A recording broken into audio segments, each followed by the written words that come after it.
30多年前，香港宝马山发生了一起震惊全港的残忍命案。一对就读于香港英童学校的高二英国情侣，17岁的肯尼斯·麦布莱与18岁的尼可拉·梅亚斯，在放学后前往宝马山北角塞西湖公园游玩后离奇失踪，仅1天后便遭遇横祸，遗体被人发现时已面目全非。案件因其残忍程度成为香港刑侦史上的标志性惨案。今天我们一起来看宝马山双尸案。1985年4月21日清晨6时许，一名市民在宝马山晨跑时发现异常。当时天色尚早，山上露水未干，他却看到100米外的草地上有个穿着蓝色牛仔裤的年轻人躺卧着。走近后才惊觉对方是被双手反绑在身后俯卧在地的遗体。由于没有智能手机，报案人狂奔下山找到小卖部报警。警方迅速抵达现场，翻转遗体后发现被害者是一名金发青年，上半身衣物几乎撕碎，面部被打得血肉模糊，双眼半睁，舌头外露，头部布满凝固血迹，锁骨处缠绕着绷带，全身遍布木棍或树棍造成的伤痕，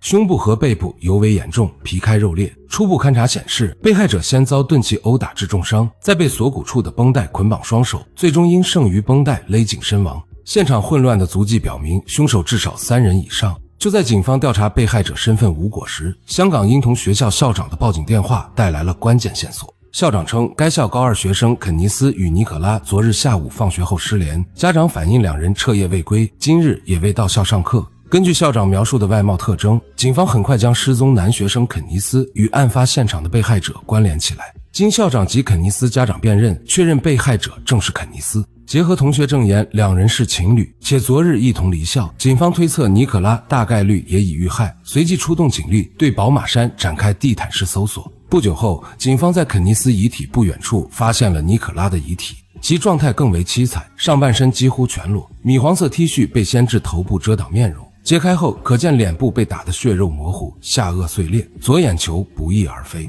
法医尸检结果显示，尼可拉死前遭受过多人侵犯，私处严重撕裂，体内还发现木屑和玻璃碎片。进一步勘查证实，宝马山发现遗体的2处地点均非第一案发现场。为寻找关键线索，警方调集约600名警力，甚至出动直升机围绕宝马山进行全面搜索。第3天，警员在一处小树林中找到尼可拉的衣物、首饰以及多根带有血迹和头发的木棍，均为附近树木所折，还有一个残留血迹和指纹的玻璃酒瓶。尽管警方提取到了凶手的 DNA 和指纹，但受限于当时的刑侦技术，无法通过 DNA 比对锁定身份，且指纹在香港前科罪犯数据库中也未找到匹配记录。警方随后调查2名被害者的家庭背景与社交关系，发现2人父母均为工程师，来港不足1年，社交圈狭窄，无任何仇家。而肯尼斯与尼可拉在学校口碑良好，也未与人结怨，仇杀嫌疑被彻底排除。为收集线索，警方设立举报热线，封锁案发地附近的中心大厦，对周边居民区进行了长达6个月的走访调查，却始终毫无进展。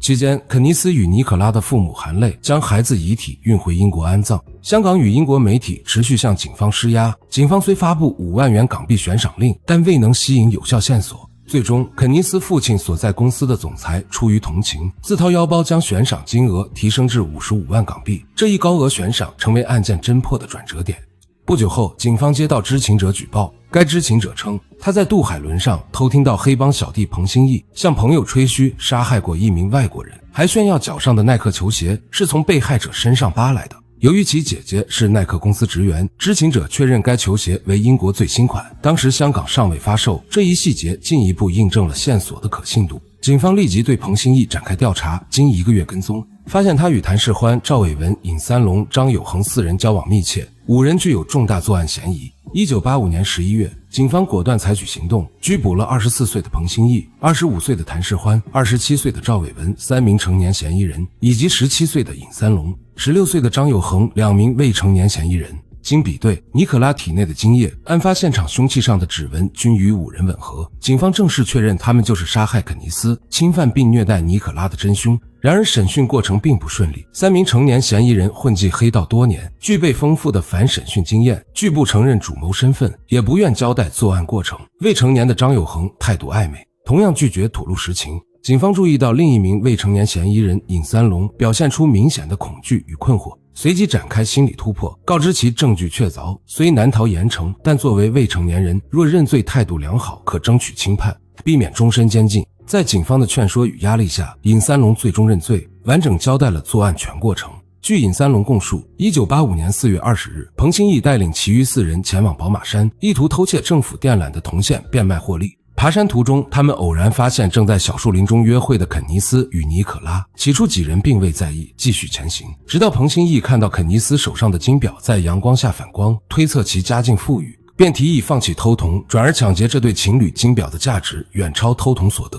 尹三龙起初因肯尼斯看似强壮而心生顾虑，但彭新义注意到肯尼斯锁骨处的绷带，判断其受伤，且己方5人携带武器，足以制服对方。众人遂达成共识，在彭新义的指挥下，5人冲入树林，围住肯尼斯与尼可拉，高喊抢劫。两人虽恐惧，但强作镇定，用不熟练的中文表示愿意交出财物。彭新义等人搜刮了肯尼斯的金表、尼可拉的手镯与背包内的零钱，其中手镯被认为不值钱而随手丢弃。正当5人准备逃离时，彭新义被尼可拉的外貌吸引，心生歹念，以搜身检查是否有其他财物为由，要求尼可拉随他前往附近树林。遭尼可拉拒绝后，彭新义欲强行拖拽，肯尼斯见状奋力反抗，与彭新义扭打在一起。谭世欢、赵伟文、尹三龙、张有恒4人立即上前帮忙。由于肯尼斯受伤在先，很快不敌5人。为保护女友，肯尼斯让尼可拉趁机逃跑。尼可拉虽成功挣脱，但并未逃远。谭世欢随即追出，其余4人则继续殴打肯尼斯，甚至踢断其受伤的锁骨，随后撕下他身上的绷带，捆绑其双手，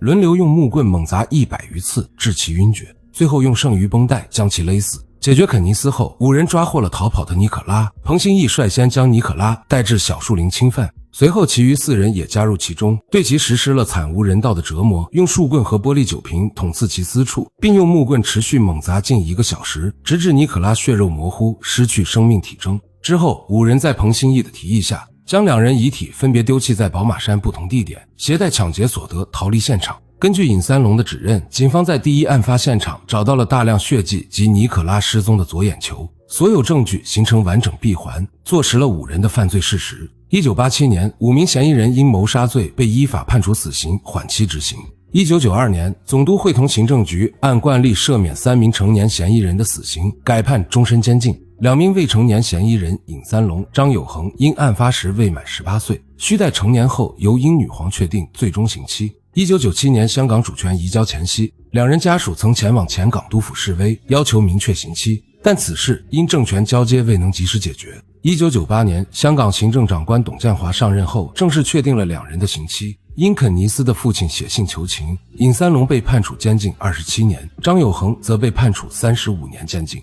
张有恒对判决不服，提出上诉，但于2004年4月6日被香港法庭驳回。2014年9月，尹三龙在狱中表现良好，扣除假期后服满刑期，获批准提前出狱。在惩教署的安排下，进入一家律师事务所工作，重获新生。张有恒在2006年再次上诉被驳回后，继续服刑至2017年，最终刑满释放。至此，这起轰动香港近30年的残忍命案，随着最后一名罪犯的出狱，正式落下帷幕。宝马山双尸案不仅因其作案手段的残忍程度令人发指，更暴露了当时香港刑侦技术的局限与社会治安问题，成为一代香港人的集体记忆，也成为推动香港刑侦技术发展与司法制度完善的重要案例。